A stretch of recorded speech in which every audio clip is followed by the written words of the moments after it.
Hello everyone, welcome back to our channel. Today we'll be sharing 3 tips for indoor plant shopping. Tip number 1, know your space. Before you go plant shopping, take note of the space where you plan to keep your plants. Is it bright or dim? Is there enough space for a large plant or only for smaller ones? Knowing your space will help you choose plants that can thrive in your home. Tip number 2, check for signs of health.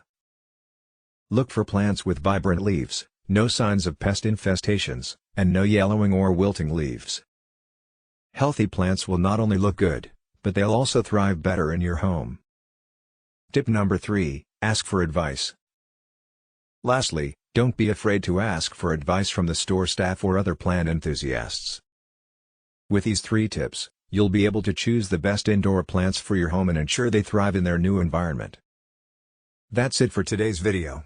If you found this helpful, please give it a thumbs up and subscribe to our channel for more plant-related content. Thanks for watching.